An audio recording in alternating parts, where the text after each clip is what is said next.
Dan an itu tauhid, yakni menunjuki ia akan tuntut bersungguh-sungguh hukum. Maka artinya bahwasanya hukum yang dibangsakan dia bagi akal itu tersimpan ia pada 3 bahagi. Maka makna hukum itu yaitu isbatu amrin au nafyuhu, yakni menetapkan perkara atau menafikan dia. Maka yang menetapkan atau menafikan itu imma akal atau syara atau adat. Jadi hukum, ya, hukum itu ada 3. Ya, definisi hukum sendiri adalah isbatu amrin au nafyuhu, sebagaimana yang disebut di dalam kitab itu. Nah, dari definisi isbatu amrin au nafyuhu ini mencakup makna qadiyah. Kalau dalam ilmu mantik, ya, ada istilahnya qadiyah hamliyah, kemudian qadiyah syartiyah muttasilah. Dalam definisi isbatu amrin au nafyuhu itu kalau dalam ilmu mantik, ya, mencakup semuanya dia. Isbat itu menetapkan, ya. Apa misalnya yang ditetapkan? Adanya pencipta alam semesta, itu isbat, ya. Kemudian apa yang dinafikan? Ya, sekutu bagi Tuhan. Nah, itu menafikan. Nah, baik, sebelum kita masuk kepada pembahasan yang lebih detail, pertama perlu kita pahami, karena di sini disebutkan akidah itu harus dengan mana tadi kitabnya itu? Akidah di situ haruslah dengan pengetahuan yang jazam, ya, tidak bisa dengan selainnya. Dalam artian urusan akidah itu adalah ilmu yang pasti, ya, bukan ilmu yang relatif. Relatif itu kan bisa iya, bisa enggak. Akidah kita, akidah umat Islam itu sesuatu yang pasti, bukan sesuatu yang relatif. Ya, makanya bahasa tadi pengetahuan yang jazam, ya, pengetahuan jazam. Jazam itu pengetahuan yang pasti, sesuai dengan fakta, sesuai dengan realita. Makanya kalau kita jabarkan gini, untuk mendapatkan pengetahuan, sumber pengetahuan yang benar, berarti kan ada pengetahuan yang benar, ada pengetahuan yang tidak benar. Ada pengetahuan yang pasti, ada pengetahuan yang tidak pasti. Urusan iman itu harus pasti, nggak bisa dia bersifat relatif. Relatif itu kan nggak pasti, paham tuh ya? Nah, maka dikatakan ada beberapa sumber utama untuk menghasilkan ilmu yang pasti. Ada beberapa sumber utama, 3 sumber, ya, 3 sumber utama untuk mendapatkan pengetahuan yang bersifat pasti. Kita sekarang bicara akidah atau tidak ini? Bicara akidah itu urusan iman. Iman itu pasti harus 100%. Makanya nggak boleh dia syak, zon, syak, waham. Pernah nggak dengar istilah itu? Ada zon, ada syak, ada waham. Aku yakin Tuhan ada, tapi aku yakinnya 99,99%. Kafir masih itu. Nah, itulah namanya zon tadi. Harus 100%. 100% itulah yang disebut dalam istilah tauhid jazm. Pengetahuannya, imannya itu harus jazm. Jazm itu berarti harus 100%. Kenapa bicara iman itu? Iman itu adalah pengetahuan yang pasti, bukan pengetahuan yang bersifat relatif. Makanya para ulama mengatakan untuk mendapatkan pengetahuan yang pasti, ya, pengetahuan yang pasti itu ada 3, ya, 3 sumber untuk mendapatkan pengetahuan yang pasti. Ini saya ambil dari beberapa kitab, saya kumpulkan, gitu ya. Yang pertama adalah untuk sumber utama untuk mendapatkan pengetahuan yang pasti. Sumber utamanya adalah al-hawas as-salimah, ya. Nah, kalau dalam ilmu filsafat sensory experience, ya, dalam filsafat istilahnya. Cuma kita kan kalau dalam ilmu kalam, nah, kita nyebutnya al-hawas as-salimah. Apa itu al-hawas as-salimah? Indra yang baik, ya. Nah, jadi segala sesuatu yang tergambar secara langsung oleh panca indera kita akan menghasilkan pengetahuan yang pasti, ya. Coba tengok. Apa yang saya pegang? HP. Pasti. Ini pengetahuan nggak? Betul. Ya, apa yang saya pegang? Tahu kau ya apa yang kau pegang? Apa yang saya pegang? Kan gitu kan. Tahu kamu apa yang saya pegang? Tahu. Tahu Ustaz, apa yang saya pegang? Handphone. Nah, pastikah ini handphone? Pasti. Nah, ya. Ya, sensory experience dalam filsafat. Kalau dalam ilmu kalam tadi apa? Al-hawas as-salima. Indra yang baik. Penglihatan, penciuman, pendengaran. Itulah salah satu cara sumber untuk mendapatkan pengetahuan yang pasti. Ya. Nah, apa yang awak pegang nih, Wak Yen? Jorok. Ah, mana pula? Pasti. Betul. Betul. Oh, langsung masuk kajian tuh ya. Ini kan perut lapar apa kan yang kerja? Karena banyak akan full. Kalau di dalam kitab Ta'limul Muta'alim yang bikin kita lambat ya, dalam Ta'limul Muta'alim, banyak makan, banyak tidur. Orang banyak makan tuh banyak itunya, apa namanya? Lendir katanya. Ya, dalam tubuhnya. Jadi kalau udah banyak makan, banyak lendir. Lendir itu maksudnya lemak. Kalau udah lemak itu, kalau udah konyang tuh lah bawaannya udah apa? Ngantuk. Udah mengantuk. Makanya kita buat ngajinya, makannya setelah ngaji. Kalau dibuat makan dulu baru ngaji, Lama sih. tahankanlah tuh lapar. Sampai jam 11 nih Wak buat tahu dia. Biar gini-gini dia, ke kanan, ke kiri kan gitu kan. Itu dalam kitab Ta'limul Muta'alim tuh. Ya, supaya kita paham. Jadi ini apa tadi nih Wak Ian? Jorok. Pasti, yakin. Pasti. Itulah tadi namanya. Pengetahuan yang pasti salah satunya bisa diperoleh dari indra yang baik, al-hawas as-salima, sensory experience. Ya, kalau dalam bahasa filsafatnya. Nah, jadi itu yang pertama. Ya, kemudian yang kedua, untuk mendapatkan pengetahuan yang pasti adalah dengan akal. Akal, ya, dengan akal yang sehat. Ya. Nah, makanya nanti ilmu tauhid itu ceritanya tentang hukum akal. Hukum akal ada 3 katanya. Wajib, mustahil, jaiz. Pokoknya cerita ilmu tauhid, ilmu kalam nggak akan keluar dari yang 3 nih. Wajib, mustahil, jaiz. Ya. Kenapa? Karena akal itu termasuk salah satu sumber untuk mendapatkan pengetahuan yang pasti.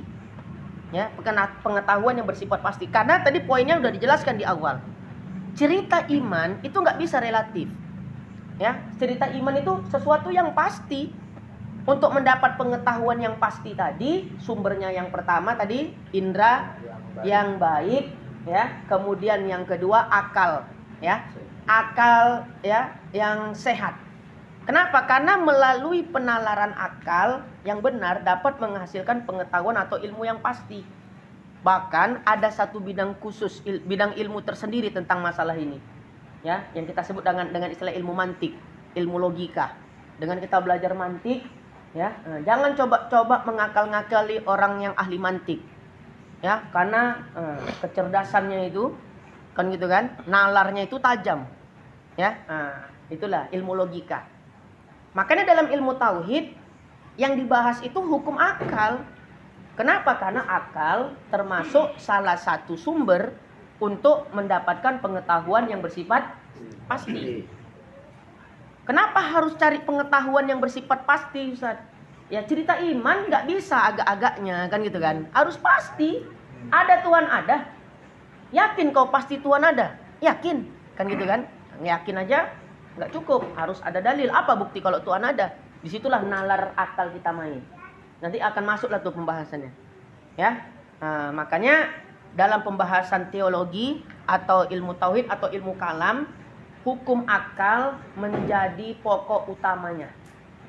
Nah, makanya nanti di awal ini, ya, sebelum kita masuk pembahasan yang paling mendalam dalam ilmu tauhid, kita dudukkan betul-betul hukum akal. Ya, wajib itu apa? Mustahil itu apa? Jaiz itu apa? Karena ini kejadian nih hadirin di Kuala Tanjung Batubara. Ya, karena orang tuh tak paham hukum akal. Ada satu permasalahan di sana. Dari zaman dulu lah, zaman tahun 90-an. Tentang permasalahan apa hukum Allah melihat kita, makhluk. Kalau makhluk melihat Tuhan jaiz di akhirat. Kan itu dalam pembahasan ilmu tauhid. Bisa nggak kita ngelihat Allah Ta'ala? Bisa. Bisa nggak Allah diru'yat, dilihat? Bisa. Nanti di akhirat. Hukumnya wajib, mustahil apa jaiz? Kan itu jaiz. Kalau di dunia mustahil terjadi pada kita selain kepada baginda Nabi Muhammad SAW. Ya, jaiz kita melihat Allah. Lalu kalau Allah melihat kita, Ahlus Sunnah wal Jamaah mengatakan wajib. Ya, tapi ada di sana mengatakan Allah melihat makhluk jaiz. Ya, kenapa bisa salah paham? Karena nggak duduk tadi hukum akal yang 3 tuh. Wajib, mustahil, jaiz, tak duduk. Jadi sampai pertikaian itu di sana zaman dulu 90-an sampai bakar-bakar rumah. Ya, sampai buat masjid. Satu komplek ini bisa ada 2 masjid. Ya, satu masjid orang wajib, satu masjid orang jaiz tadi. Itulah. Ya, sampai ya masalah Jumat. Jangan sholat Jumat di sana. Itu paham jaiz, harus katanya. Orang sini pun bilang jangan sholat di sana, itu paham wajib. Sampai masalah nikah pun, ya, tak sudi orang tuh menikahkan anaknya kalau beda paham. Ya, sampai begitu tuh. Sampai sekarang. Cuma udah nggak sehebat dulu pertikaian itu. Sederhananya itu masalahnya. Tak duduk hukum akal tadi. Makanya untuk mendapatkan pengetahuan yang benar, ilmu yang benar, salah satu sumbernya adalah akal. Ya, apa? Akal yang sehat. Dengan akal yang sehat, maka akan mendapat penalaran yang benar. Ya, akan suatu masalah. Nah, makanya itu ada satu bidang ilmu khusus namanya ilmu mantik. Dan dalam ilmu tauhid yang jadi topik pembahasan utama hukum akal 3 ini. Makanya ada sifat wajib bagi Allah, kan gitu. Ya, ada sifat mustahil bagi Allah, ada sifat jaiz bagi Allah. Kan berarti nggak keluar dari yang 3 ini. Ya, makanya disebut hukum akal. Jadi dudukkan nanti betul-betul hukum akal yang 3 itu apa maknanya, wajib, mustahil, jaiz. Dan itu akan kita jabarkan nanti dalam kitab ini supaya pemahaman kita nggak salah. Maka ya, ada istilah ilmu, ada istilah makrifah. Sebagian ulama berpendapat ilmu dengan makrifat itu sama. Makrifah itu itulah tadi pengetahuan yang jazm, pengetahuan yang benar. Pengetahuan yang bersifat pasti. Maka definisinya al-jazmu al-mutabiq lil waqi andalil. Ya, andalilin. Al-jazmu al-mutabiqu lil waqi'i andalilin. Ya, keyakinan yang mantap. Ya, keyakinan yang mantap. Jadi untuk menyatakan iman yang benar, keyakinan kita harus kokoh tentang Tuhan. Ada nggak Tuhan? Kenapa nggak Ustaz sebut Allah? Kita bicara yang umum aja dulu. Karena dalam ilmu tauhid yang kita ajak dialog bukan hanya orang Islam. Ngerti kan maksudnya kan? Cemana orang yang nggak Islam bisa yakin dengan Tuhan, itu sasaran kita. Kalau kita ini nggak pun kita belajar tauhid, udah yakin ya kita Allah tuh. Ya, Wayan cemana? Yakin. Jazm ya. Jadi syarat iman yang sah. Keyakinannya tentang Tuhan itu haruslah jazm. Jazm itu kokoh, nggak tergoyangkan dia. Yakin kau Tuhan itu ada, yakin Ustaz. Kayak Wayan tadi. Ya. Andai pun aku diancam dibunuh orang tentang keyakinanku tadi, nggak takut aku, mati pun aku berani mempertahankan keyakinanku kalau Tuhan itu ada. Oh, kan kokoh betul nih. Inilah yang disebut jazm. Tapi untuk iman yang benar, iman yang sah nggak cukup hanya dengan jazm, keyakinan yang kokoh saja. Tapi syarat yang kedua al-mutabiq lil waqi' andalin. Al-mutabiq sesuai dengan realita. Contoh misalnya, Tuhan ada, kita bilang apa? Ada. Ya. Ada berapa Tuhan? Itu kan satu. Keyakinan kita tentang Tuhan itu satu, ini sesuai realita atau tidak? Ya, jangan cepat-cepat klaim. Ya, kalau kita kan orang Islam ya kita bilang, ya sesuai realita. Gimana orang Nasrani? Tuhan itu esa tapi 3. Kalau kita tanya, jazm nggak orang itu keyakinannya? Yakin kokoh nggak? Yakin kokoh. Kalau kita tanya, ya orang tuh keyakinan orang tuh benar nggak? Kalau orang itu yang mengatakan apa? Mengklaim ya kami yang benar. Kita bilang esa itu 1, orang tuh bilang ya esa itu 3. saling klaim nih. Ya, saling klaim. Jadi kita jadi wasit, ya. Untuk melihat mana klaim yang benar, ya, untuk melihat mana iktikad iman yang benar, nggak cukup hanya dengan klaim saja. Harus dengan al-mutabik. Sesuai nggak dengan fakta dan realita tentang keyakinan Tuhan Esa itu satu atau Tuhan Esa itu tiga. Kita gali nih. Kita kenapa Tuhan itu Esa pasti satu? Nggak ada Tuhan dua, Tuhan tiga. Karena kalau ada Tuhan dua, Tuhan tiga, atau Tuhan itu berbilang, itu mustahil. Kenapa mustahil? Kita pakai logika.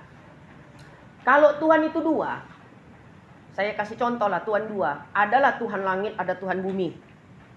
Ya, Tuhan langit, ada Tuhan bumi. Berarti Tuhannya berapa? Dua. Ta'adud berarti, Tuhan berbilang. Tuhan langit menurunkan hujan ke bumi. Banjir bumi ini. Tak ada daratan lagi. Poninglah kepala Tuhan bumi. Kan Tuhan ada dua tadi. Tuhan langit, Tuhan bumi. Kata Tuhan bumi, oi bayang. Ya, ajak betul katanya. Tonggolam bumi dah. Hujan terus. Ini gak bisa kubiarkan. Menghadap Tuhan langit lah aku. Akhirnya Tuhan bumi ini naik awan pinton. Ya, ke langit. Untuk ketemu siapa? Tuhan langit. Udah ketemu sama Tuhan langit. Ya, wahai Tuhan langit, kata Tuhan bumi, janganlah kau turunkan hujan lagi, karena bumi udah tenggelam, tak ada lagi daratan lagi.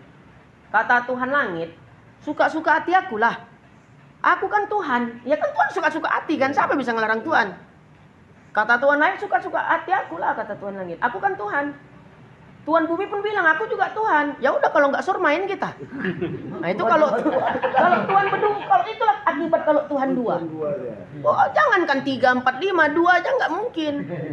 Begado karena Tuhan itu punya kuasa masing-masing. Siapa bisa ngasur Tuhan? Paham nggak kira-kira? Kata mereka, Pak Ustadz, Tuhan kami tidak berantam. Kan gitu kan, Tuhan kami berdamai, aman sentosa. Oke. Ya, itu pendapat kalian. Iya. Kalau Tuhan model seperti itu, berarti bukan Tuhan. Kenapa? Berarti Tuhan kalian lemah. Gimana pula lemah Pak Ustadz? Gini analoginya. Ada Tuhan A, ada Tuhan B. Berapa Tuhan berarti? Dua.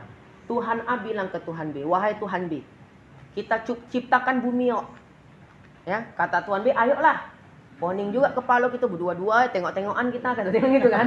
Kita ciptakanlah bumi katanya. Setuju. Tuhan A bilang kepada Tuhan B, aku nak menciptakan bumi bulat. Kata Tuhan B, aku tak setuju. Aku ingin menciptakan bumi datar. Ada nggak di sini kaum bumi datar? Ada tuh yang berpendapat bumi datar. Kenapa? Karena memaksa Allah bersemayam di aras. Jadi mau nggak mau dia harus berani bilang bumi datar. Karena kalau bumi bulat, dikatakan Allah bersemayam di atas aras, bisa jadi nanti Allah di atas bumi, di bawah bumi kalau bumi bulat. Kan gitu kan? Akhirnya maksalah bumi datar katanya kan gitu kan. Itulah dia. Aneh bin ajaib. Dan kata Tuhan B, aku nak menciptakan bumi datar. Kata Tuhan A, aku nak menciptakan bumi bulat. Kata mereka kan nggak begado. Ini kalau dipaksa bertumbuk nggak nih Wak Yen? Bertumbuk kan, namanya Tuhan. Nah kata mereka Tuhan kami berdamai Pak Ustadz. Katanya tidak bertengkar. Kan gitu kan? Dah. Nah, kemudian berarti kalau berdamai harus adalah yang salah satu mengalah. Berkatalah Tuhan B kepada Tuhan A, ya udahlah karena kau lebih senior dari aku katanya. Aku ikut apalah hendak kau katanya. Kalau kau ingin menciptakan bumi itu bulat, kau ciptakanlah. Aku mengalah. Berarti Tuhan yang ini lemah. Kenapa? Masa dia punya kehendak, tapi kehendak dia tunduk sama yang lain? Di mana makna Tuhan Maha Kuasa kalau begitu? Jadi jelasnya dari arah sudut apapun, dikatakan Tuhan itu berbilang nggak masuk akal. Tuhan Esa pasti ya satu.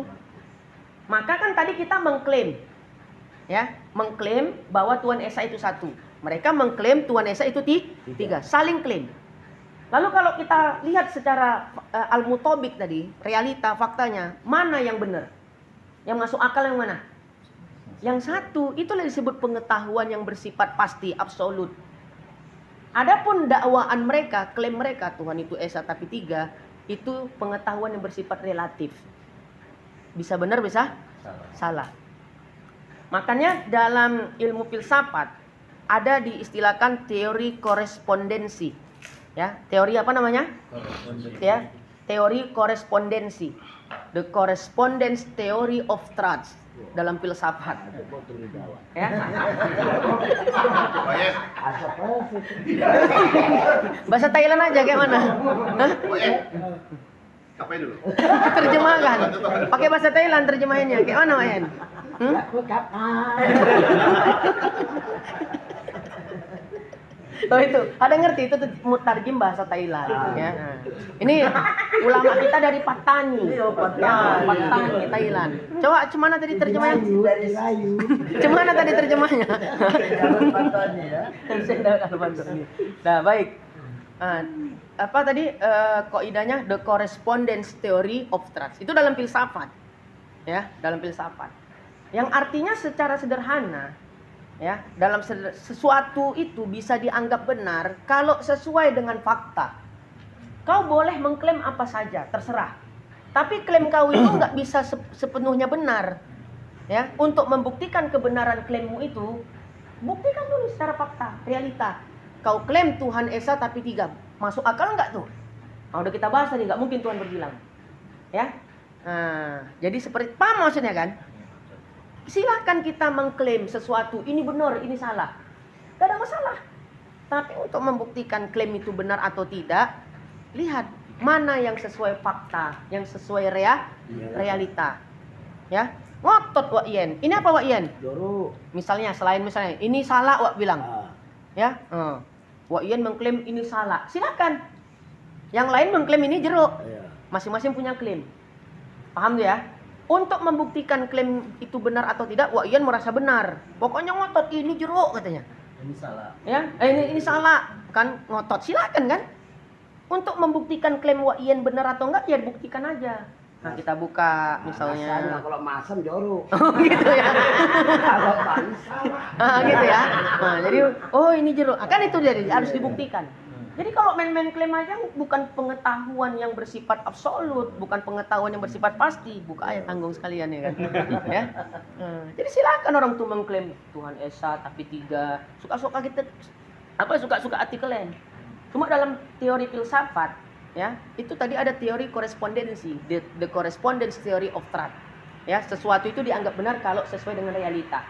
Dan itu sepaham dengan definisi makrifat dalam ilmu kalam. Al-jazmu al-mutabiq lil waqi' an-dalil. Keyakinan yang mantap belum dianggap benar kalau nggak sesuai fakta. Makanya dalam kehidupan kita, kalau kita ngamalin teori filsafat tadi, ya, pengamalan dalam kehidupannya, kalau kita dengar berita sesuatu tentang diri seseorang, ya, biasa sampai ke kita berita baik apa jelek? Jelek. Wah Ian begini-gini. Gilanya sekarang. Ya misalnya gimana contohnya? Gilanya sekarang. Ya fakta jelas. Ya, tuh.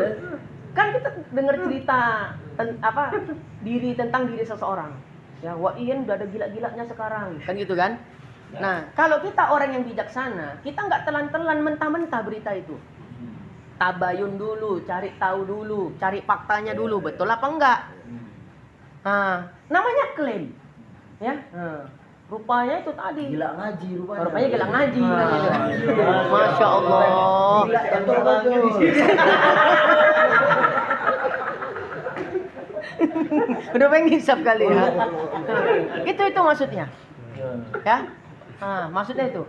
Kan dalam kehidupan kita sering tuh, ya kan, ya, dapat berita tentang fulan, tentang seseorang, dia tokoh kayak gini. Nah, kalau kita mengamalkan teori korespondensi tadi, dengarin aja dulu, tapi kita cari tahu. Kita nggak membenarkan, namanya dia mengklaim, ya, tentang diri seseorang. Ya udah silakan. Kita nggak bisa ngelarang orang untuk menilai atau mengklaim ya seseorang. Kita nggak bisa ngontrol mulut orang, tapi kita bisa ngontrol pikiran kita sendiri. Nah, itu dalam tuh filsafat tuh, ya. Nah, ini ilmu kalam kok ke filsafat, ya. Memang adalah hubungannya, tapi jangan dikatakan ilmu filsafat itu sama dengan ilmu kalam, enggak. Ya, ilmu kalam sama dengan filsafat enggak. Cuma ada yang ketemu mirip-mirip dengan ya teori ilmu filsafat dengan ilmu kalam. Ini kalau kuliah S3 ini. Iya benar. Ya, kuliah S3, SD, SMP, SMA. Ayo Ian ya. Masuk S4 cair. Kalau lambat makan nih, ngisap ya Ian. Nah, itu tadi kan. Jadi kita belajar bijaksana jadi manusia. Kita nggak bisa ngontrol mulut orang, tapi kita bisa mengontrol pikiran dan hati kita. Jadi ketika kita mendapat cerita buruk tentang diri orang, jangan ya dengerin. Namanya punya telinga, kan itu kan. Tapi jangan cepat-cepat dibenarkan. Karena apa? Itu klaim. Klaim itu untuk dibuktikan benar tidaknya harus dilakukan observasi. Itulah tadi al-mutobik tadi. Cari faktanya, tabayun dulu, ya kan, tanya, ya kan, cari tahu. Jangan langsung dibenarkan. Kalau langsung dibenarkan, diterima, terpengaruh, kita masih denger ini, ya. Awak yang tahu, awak yang Bibjol itu gini-gini. Akhirnya tiba-tiba yang biasa akrab, ya kan, asal ketemu ngaji, buang-buang muka, kan itu kan. Itu ngabak tiang datang. Ada kawan kami hari ya, lagi sholat nabrak tiang dia Ian ya. Enggak ada, kita nak ngaji nanti. Nah, jadi kan gitu. Berarti nggak bijaksana Wak Ian. Ya, Wak Ian dapat berita dari awak, gak usah kawan sama Bibjol tuh Wak Ian. Bibjol tuh begini-begini. Berubah langsung hati Wak Ian. Berarti nggak bijaksana, bukan orang yang cerdas. Orang yang cerdas itu hatinya nggak akan terpengaruh kalau cuma cerita, dengar cerita. Ngerti? Apalagi cerita jelek-jelek tentang diri seseorang. Dia cari tahu dulu. Ya, betul nggak cerita Ustadz nih tentang si Jol? Oh, enggak hanya kayak gitu. Rupanya awak yang iri. Aku nggak suka nengok kalian kawan-kawan. Karena ada orang kayak gitu kan. Namimah namanya, tukang ngadu domba. Ya, kalau bahasa saya sering tukang kompor. Mamak-mamak lah tuh yang sering tuh. Ya. Nah, itu termasuk sikap yang kayak gitu tadi, kita nggak langsung berubah hati. Nah, itulah pengamalan teori korespondensi tadi, the correspondency theory of truth dalam ilmu filsafat. Kalau dalam ilmu kalam, al-jazmu al-mutobik lil waqi an-dalil. Jadi keyakinan kita tentang Tuhan kokoh, al-mutobik. Keyakinan kita tentang Tuhan itu esa dengan makna satu. Sesuai nggak dengan realita? Sesuai, karena nggak mungkin Tuhan 2, 3. Udah kita jelaskan dalil akal tadi. Yang ketiga, walaupun keyakinannya sudah kokoh, mantep, sesuai fakta, ini belum cukup untuk menjadi pengetahuan yang bersifat pasti atau absolut. Ada syarat ketiga, an-dalil. Mana dalilnya dari Quran? Kalau Tuhan itu esa satu. Qul wallahu ahad. 3 inilah ya, supaya 3 ini apa namanya? Bumbu. Ya. Bahan baku utama untuk menjadikan keyakinan kita itu bersifat pasti. Pasti atau benar. Ya. Kalau mereka keyakinannya nggak pasti. Ya, relatif. Ya kan cuma klaim. Ternyata setelah dibuktikan nggak mungkin Tuhan 2, 3, 4, 5. Kan gitu kan, nggak mungkin, nggak masuk logika. Nah itu maksudnya tadi. Bisa paham nggak kira-kira? Nah baik. Yang bisa sih gini ya, kita model ngaji nih, kita bahas yang dasar aja dulu. Bisa aja. Cuma nanti 2 kali jadinya ngulang-ngulang. Kalau beli lembu udah pasti dapat talinya. Kan gitu. Kalau beli tali belum tentu dapat lembunya. Jadi pelajaran kita ini ya kok sampai kombinasi dengan filsafat dan lain sebagainya, kan itu kan? Ya, supaya itulah tadi, beli lembu udah pasti dapat talinya, biar nggak ngulang-ngulang. Ya udah, ibaratkan kita khatam 1 kitab Sirajul Huda aja nih, wah udah jadi mutakalimin lah kita umpamanya gitu misalnya. Walaupun di kelas-kelas di Medan Johor kan gitu kan Ustaz. Udah jadilah itu. Gitu maksudnya, ya. Nah, baik. Dan kemudian kita lanjut. Maka katanya hukum yang dibangsakan dia bagi akal keluar dengan dia hukum yang dibangsakan dia bagi syara, dan hukum yang dibangsakan bagi adat. Maka adapun hukum yang dibangsakan dia bagi syara itu yaitu kalamullah ta'ala, yakni firmannya yang ta'aluk dengan perbuatan seorang yang mukallaf dengan sekira-kira, taklif yakni memberatkan ya, atau dengan sekira-kira. Yang jelas hukum itu 3. Ada hukum akal, ya, ada hukum syara, ada hukum adat. Ada berapa macam hukum? 3. hukum syara, hukum adat, hukum akal. Ya, hukum adat itu bukan adat Mandiling, adat Jawa, bukan. Ya, hukum adat misalnya benda jatuh pasti dari atas Ke bawah. ke bawah. Nah, ini hukum adat ini namanya. Ya, benda jatuh pasti dari atas ke bawah. Kalau dari bawah ke atas, Terbang. apa namanya, Uyen? Itu. Sirkus. Naik ya, naik ya. Nah, itu kan hukum adat namanya. Ya, hukum adat ya. Termasuk ya kalau lama kali diisi, angin tuh naik dia ke atas. Itu hukum adat. Iya kan? Karena terjadi berulang-ulang kepada banyak orang. Ya kan? Khusus Wayan enggak? Masih tahan kan? Alhamdulillah, Bar. Cuma ada keringat-keringat dia ya. Bukan kipasnya itu motor. Oh, iya. Nah, tuh. Jadi hukum ada berapa? Tiga. Ya, hukum syara, hukum akal, hukum adat. Kita bahas ya. Wada'un lahu, yakni hantar baginya. Maka tersimpan hukum yang dibangsakan bagi syara itu atas dua bahagi. Pertama, khitab taklifi, yaitu firman Allah Ta'ala yang ta'aluk ia dengan perbuatan seorang daripada sekira-kira taklif, yakni memberatkan. Dan kedua, khitab wada'i, ya, khitab wada'i, yaitu firman Allah Ta'ala yang ta'aluk ia dengan perbuatan seorang daripada sekira-kira wado', yakni hantarkan. Baik, hukum tadi kan ada tiga. Hukum syara, hukum adat, hukum akal. Hukum syara, hukum syariat, inilah syariat Islam nih. Hukum syara itu ada dua, dikenal dengan istilah hukum taklifi, ya. Yang kedua hukum wad'i. Hukum taklifi itulah hukum yang 5. Wajib, sunnah, mubah, makruh, haram. Itu namanya hukum taklifi. Jadi kalau ada orang nanya, apa hukum salam-salaman setelah sholat? Maka jawabannya kembali ke hukum yang 5. Wajib, sunnah, mubah, makruh, haram. Jadi kalau dijawab, ya misalnya, apa hukum salam-salaman setelah selesai sholat berjamaah? Dijawab hukum salam-salaman bid'ah. Nggak masuk. Kenapa hukum itu cuma 5? Wajib, sunnah, mubah, makruh, haram. Mana ada bid'ah? Bid'ah nggak masuk hukum. Berarti? Bid'ah nggak masuk hukum. Makanya kalau ada yang nanya apa hukum zikir berjamaah setelah sholat? Bid'ah. Itu hukum, konsep hukum dari mana? Sementara hukum itu 5. Hukum taklifi, wajib, sunnah, mubah, makruh, haram. Ada nggak bid'ah dimasuk yang 5? Tidak. Nggak ada. Jadi bid'ah itu bukan hukum. Jelas? Bid'ah itu bukan hukum.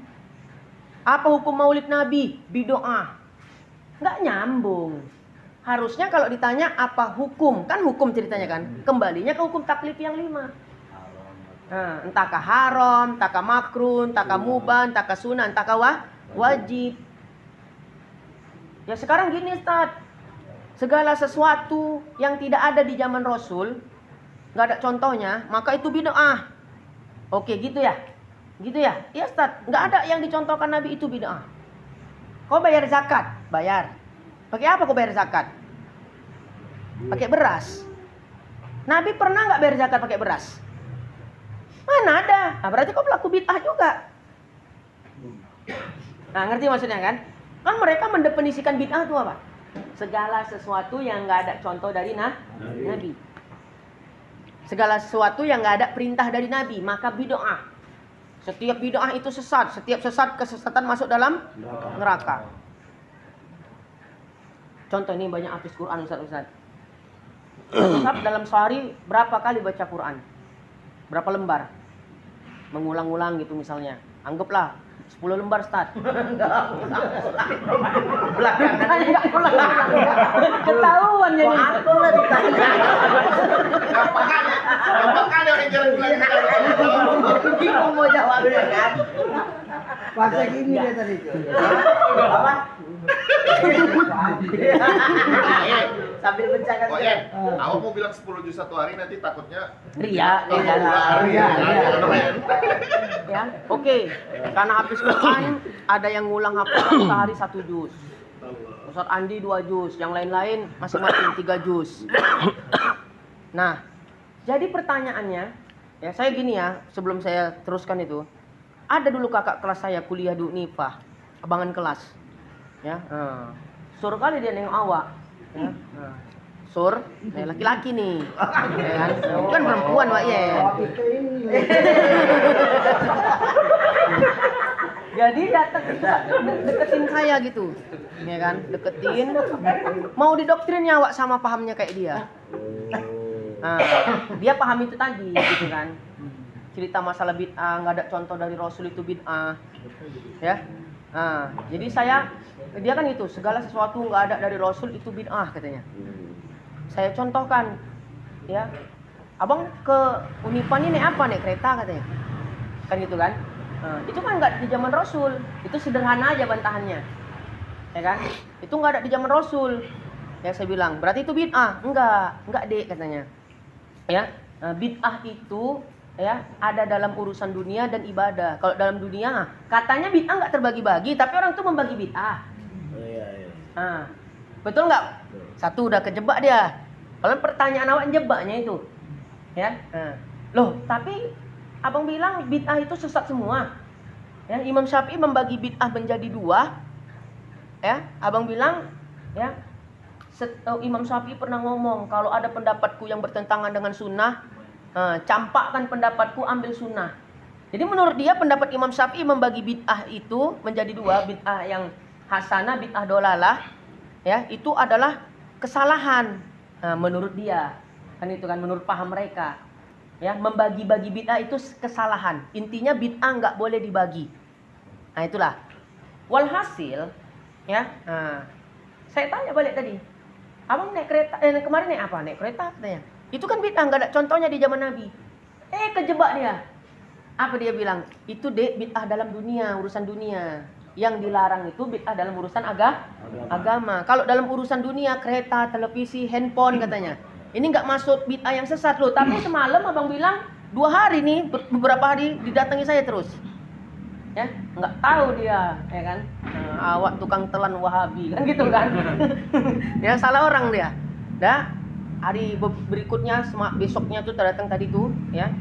Semalam abang bilang bid'ah itu tidak boleh dibagi-bagi. Kenapa sekarang ceritanya lain? Saya bilang, ya, abang membagi bid'ah dunia dengan bid'ah agama, bid'ah dalam agama yang dilarang, bid'ah dalam urusan dunia nggak apa-apa, HP, handphone gitu katanya, ya. Nah, terus oke lah, ya ikut aturan pikiran dia dulu.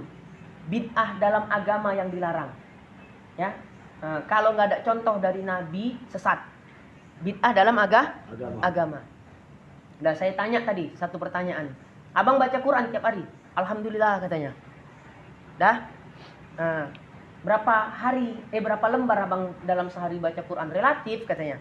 Dapat 1 halaman, 1 lembar. Yang penting tiap hari. Kalau lagi semangat bisa sampai one day one juz. Baca Quran agama enggak bang? Saya bilang. Urusan agama enggak? Urusan agama lah, ibadah katanya. Nabi pernah enggak ngajarin baca Quran sehari 1 lembar, sehari 1 juz, one day one juz? Enggak ada katanya. Berarti abang buat bid'ah. Paham enggak maksudnya kan? Ya mana ada perintah dari Rasul? Rasul cuma nyuruh baca Quran. Tapi nggak ada di situ contohnya dari Rasul dalam 1 hari harus 1 juz, 1 hari 1 lembar. Dia jadi akhirnya kelompok seperti ini muter-muter dengan logika dia sendiri. Itulah, paham nggak? Muter-muter dengan logika dia sendiri. Itulah jadi pertemuan kami terakhir. Ngerti maksudnya kan? Jadi udah saya tanya gitu sampai masalah zakat. Pokoknya kan poinnya 1. Kunci katanya. Kalimatnya, setiap sesuatu ibadah, setiap ibadah, kan katanya ibadah tadi kan, yang tidak ada contoh dari Nabi, maka itu bid'ah, sesat, masuk neraka. Itu saya kunci kalimat itu. Dan itu adalah satu saya kunci. Nah, apalagi saya contohkan masalah zakat itu tadi. Abang bayar zakat enggak? Abang termasuk orang yang wajib zakat apa enggak? Zakat fitrah saya tanya pada waktu. Wajib katanya. Ya, wajib bayar zakat. Nah, kemudian zakat itu ibadah enggak? Saya bilang. Ibadah, berarti ibadah nih ya. Berarti kan intinya nggak boleh buat perkara baru yang nggak ada contoh dari Nabi dalam urusan ibadah. Kan gitu konsepnya. Abang bayar zakat pakai apa? Saya bilang. Zakat itu kan ibadah. Berarti ibadah nggak boleh buat-buat kalau nggak ada contoh dari Nabi. Abang bayar zakat pakai apa? Zakat fitrah. Pakai beras katanya. Coba tunjukkan satu hadis saja.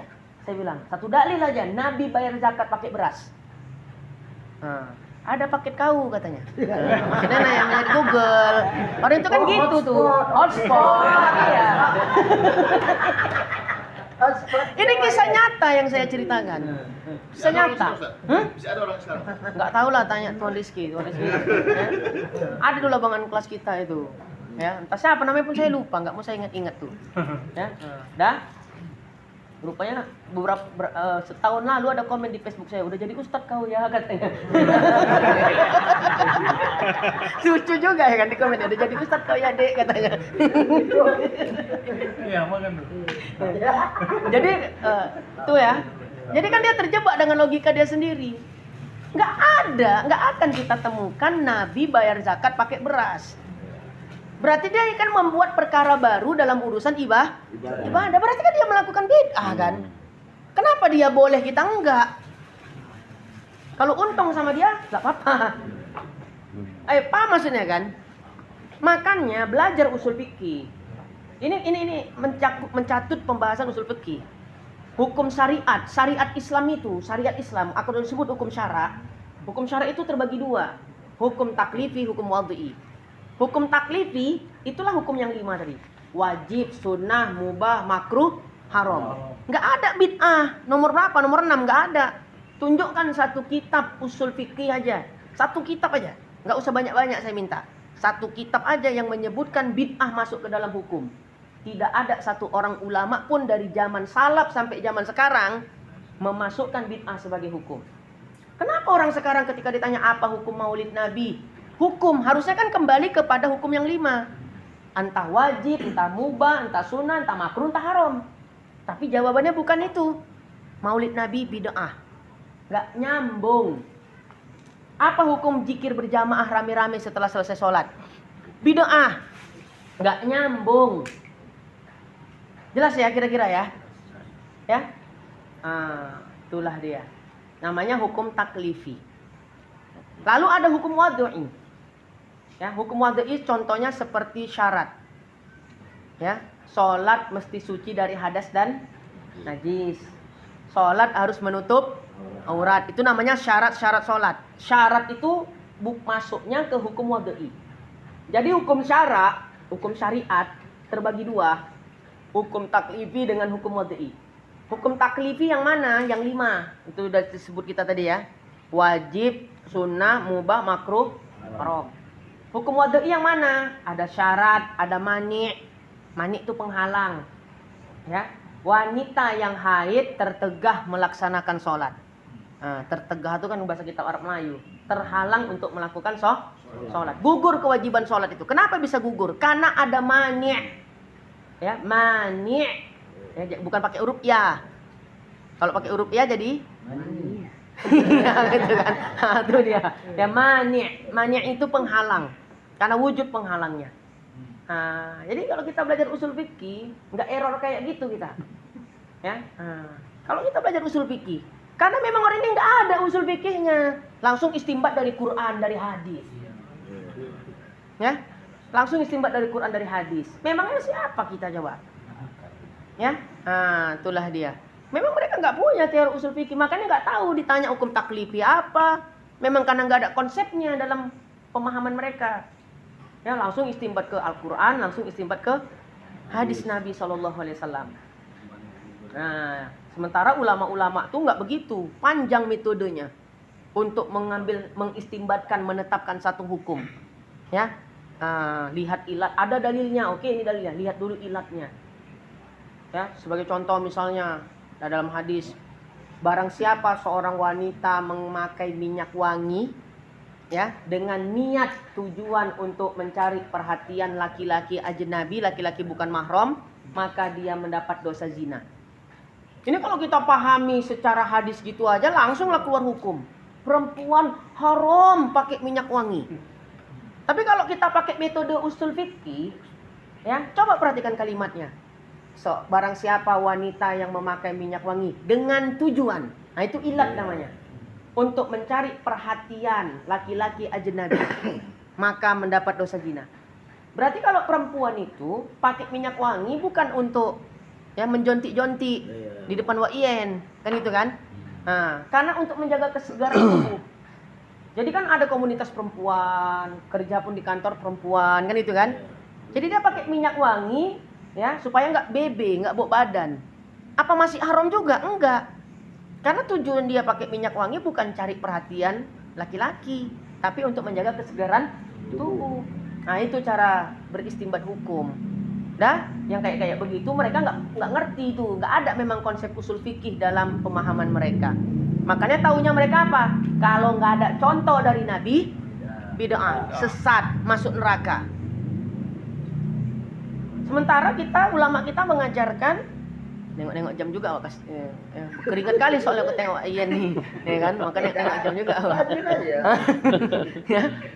Nah, apa jadi ceritanya? Ulama kita mengajarkan setiap perkara baru yang nggak ada contoh dari Nabi, jangan cepat-cepat dihukumkan haram atau bid'ah.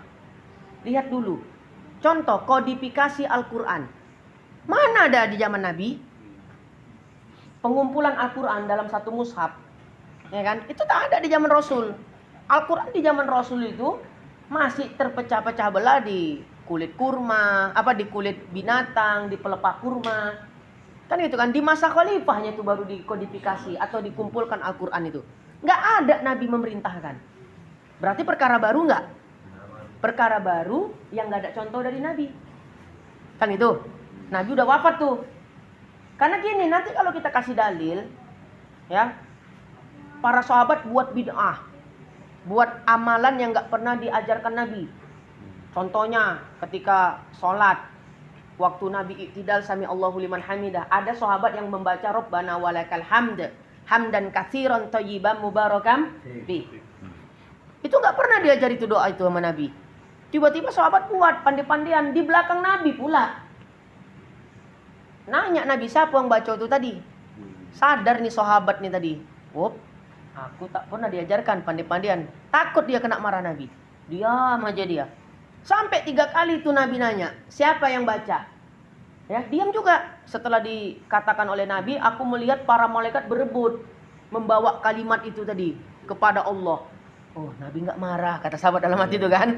Ya, karena dia buat bid'ah, buat perkara baru yang nggak pernah diajarkan Nabi. Oh, Nabi nggak marah rupanya. Saya yang baca itu ya Rasul. Nah itu sikap Rasul ketika melihat para sahabat melakukan amalan yang nggak dicontohkan Nabi. Nggak semerta-merta Nabi bilang, kau kok buat amalan itu? Aku nggak pernah ngajarin. Kau bid'ah, kau sesat, kau masuk neraka. Nggak gitu akhlak Nabi. Kata mereka itu kan Nabi masih hidup. Kan itu dalil mereka. Oke, kita cari dalil lain yang udah wafat Nabi. Ya, nah itulah tadi kodifikasi Al-Quran. Al-Quran yang kita baca sekarang ini pun Al-Quran bid'ah. Karena Nabi nggak pernah nyuruh untuk mengumpul-ngumpulkan Al-Quran. Kan gitu kan. Berarti para sahabat melakukan bid'ah pasca wafatnya Nabi. Mau apa? Mau dalil apa lagi kalian coba? Paham nggak kira-kira?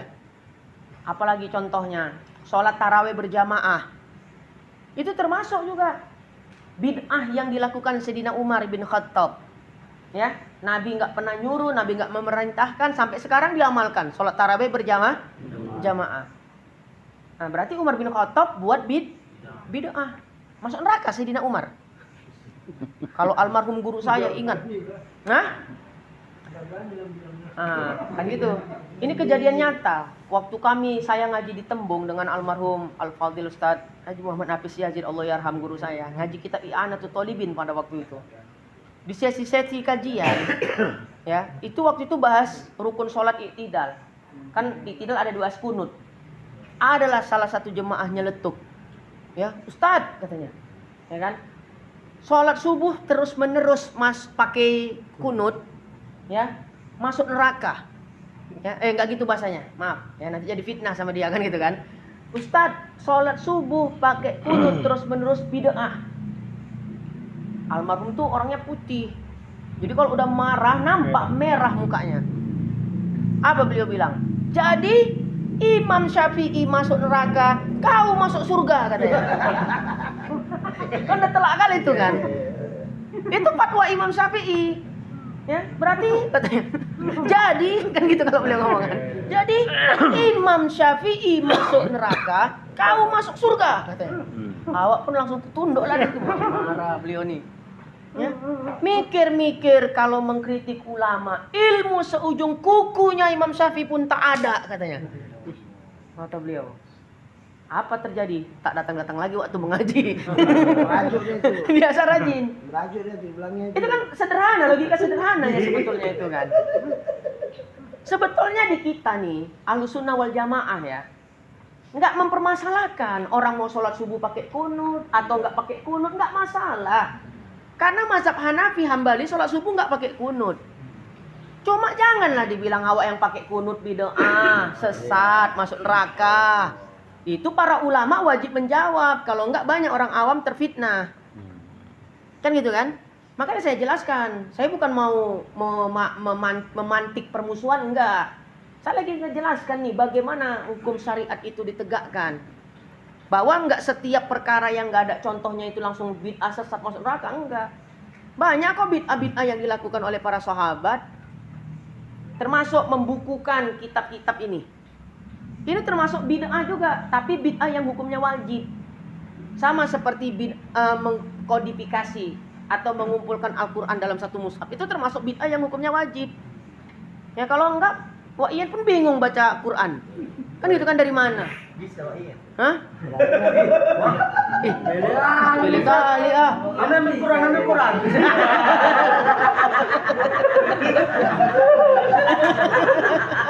Kenapa bilang gitu? Ambil nasi, ambil. Salah denger ya Pak. Oh, kira tadi ambil nasi ya kan. Rupanya ambil Quran. Itu lelah bro ya. Dah itulah. Itulah maksudnya. Dah. Jadi ketika kita berpendapat tentang satu amaliyah yang kita yakini, itulah tadi klaim. Kan masuk tadi the correspondence theory of trust. Silakan Anda mengklaim bahwa kunut itu nggak ada pada sholat subuh. Silakan, nggak apa-apa. Tapi jangan seolah-olah klaim Anda itu yang pasti benar. Kita juga kan gitu kan. Silakan kita sholat subuh pakai kunut. Dan kita juga jangan ngerasa cuma kita yang benar. Sehingga kalau orang sholat subuh nggak pakai kunut macam dimusuhi kali. Nggak ada guru kita ngajari kayak gitu. Nggak ada. Tiba-tiba Wak Iyan besok sholat subuh nggak pakai kunut.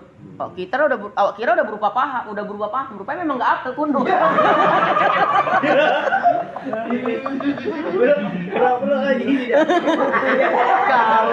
Ngawas. Suruh jalan nanti Wak pulang Wak. Sama Wak dia pulang kan. Jangan kasih tumpangan. Gak muntah kan itu yang apa yang dibeli. Iya kopi tadi. Nah gitu maksudnya. Itulah akhlaknya Ahlussunnah wal Jamaah. Silakan, itu satu contoh sih. Ketika kita misalnya habis sholat berjamaah, kita ada zikir berjamaah. Yang nggak mau buat nggak apa-apa. Nggak ada kita bilang sesat. Kenapa mereka bilang kita sesat? Kan gitu kan? Ya kita wajib menjawab dong. Karena mereka mengklaim. Dan itu bukan klaim lagi namanya, tuduhan. Klaim itu kan untuk diri sendiri. Ustadz, menurut yang kami yakini yang benar habis sholat itu nggak ada zikir berjamaah. Ya udah nggak apa-apa, namanya klaim, terserah. Kami juga punya klaim sendiri, ya, bahwa sunnah zikir berjamaah setelah sholat. Dah, kalau sama-sama paham, udah kan amannya itu kan. Ini udah bukan klaim lagi, tapi tuduhan fitnah. Ya, nggak ada dalilnya, kan gitu kan? Zikir berjamaah setelah selesai sholat itu bukan klaim, itu tuduhan. Nah, kita wajib membela diri. kalau kita tertuduh. Ya, supaya juga jangan orang awam ya salah memahami. Itu kewajiban para ulama kita. Makanya ulama kita membuat kitab-kitab menjelaskan tentang hukum zikir berjamaah, dalil-dalilnya ini. Ya, salam-salaman setelah selesai sholat, dalilnya ini. Maulid Nabi, dalilnya ini. Dan udah dijelaskan, ya, tuduhan mereka udah dijawab dengan dalil-dalil. Kalau mereka juga kekeh, ya udah terserah mereka, udah.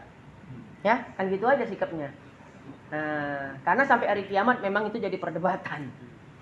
Makanya sebetulnya kalau kita ngaji, mau apapun paham kita, mau apapun organisasi kita, kalau ngajinya bener, nggak akan kita kayak bentrok-bentrok. Ya, selalu saya sampaikan, silakan jamaah yang mau kunut subuh, ya kan? Bukan berarti yang nggak pakai kunut nggak boleh ngaji ke sini, nggak ada, silakan. Dan tetap dengan pendiriannya, nggak ada masalah. Cuma itu tadi, jangan sampai ya menuduh atau menfitnah ya bahwa kami ini sesat atau apa segala macam. Semisalnya ya, itu untuk yang di luar-luar tuh sana yang menuduh-nuduh kita hanya sebatas klaim. Ya, hanya sebatas klaim. Dan saya rasa itu dulu lah untuk kajiannya ini. Ya, intinya hukum ada berapa? 3. Hukum syara, hukum akal, hukum adat. Hukum syara terbagi 2. Tapi belum kita bahas secara detail. Ya, ini masih kulit-kulitnya ini yang kita bahas, ya. Nah, masih kulit-kulitnya aja. Nah, hukum syara ada hukum taklifi, ada hukum wadi. Satu intinya yang bisa kita bawa pulang dan kita terapkan dalam kehidupan. Teori korespondensi tadi itu jadikan pegangan hidup. Ya, kalau kita dapat cerita, berita tentang diri seseorang, apalagi kejelekan-kejelekannya, dengerin tapi jangan langsung berubah hati kita. Terbawa arus dia. Nah, berarti nggak bijaksana, kan gitu kan? Harus tabayun dulu. Ya, apa bayun katanya. Oh, katanya ya kan. Ada kejadian tuh kayak gitu, ya kan.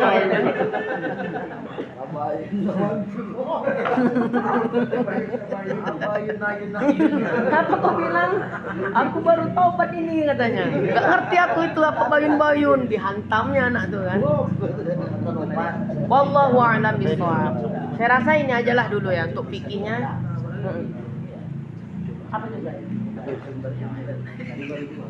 Oh, sumber ilmu. Sumber ilmu 3 tadi.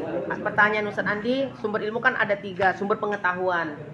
Apa tadi? Indra yang sehat, kemudian akal yang sehat juga. Yang ketiga itu khobar sodik namanya. Ya, khobar sodik, berita yang benar. Berita yang benar itu bisa dari orang, mutawatir ya kan gitu kan. Nah, bisa juga dari Rasul. Jadi khobar sodik itu 2, bisa dari orang, ya. Cuma ceritanya nih, ketika saya tanya, ini apa? Jeruk. Menurut Ustaz ini apa? Jeruk. Ustaz? Jeruk. Wak Yen? Jeruk. Nah, ini namanya mutawatir. Semua orang mengatakan ini jeruk. Maka berarti itu jadi pengetahuan yang benar. Nah, namanya khobar sodik. Nah, ngerti maksudnya kan? Nah, jadi kalau semuanya bilang jeruk-jeruk, tiba kata Wak Yen salah, berarti yang gilo siapa? Nggak jawab dia. Nah, ngerti maksudnya kan? Jangan jawab tadi bilang, takut aku tadi bilang, jangan pertanyaan lah. Aku tadi bilang kita. Berani dia rupanya kan ya. Ingat ngelawan guru ditimpa 3 bala. Apa Wak Yen? Yang 3 itu aja yang terakhir ya. Ringkas aja kita buat. Apa tuh? Pakir lah. Ini kayak kapan lupa ya? Iya kan. Dia ngelawan guru ya. Gara-gara ngelawan guru ya. Hidupnya pakir. Itu aja, wallahu a'lam bishawab. Nanti kita lanjutkan pada malam Jumat yang akan datang. Jadi untuk muniatul musollinya nanti ajalah ya, karena ini agak berat nih, ya kan pembahasannya. Jadi kalau pembahasan terlalu berat banyak kali makan energi. Jadi cepat kali ngisap dia. Berat lambungnya. Enggak, terlalu banyak kali mengganjal begini. Tadi kan fokus soal gini. Mendengarnya kan terlalu banyak kan begini.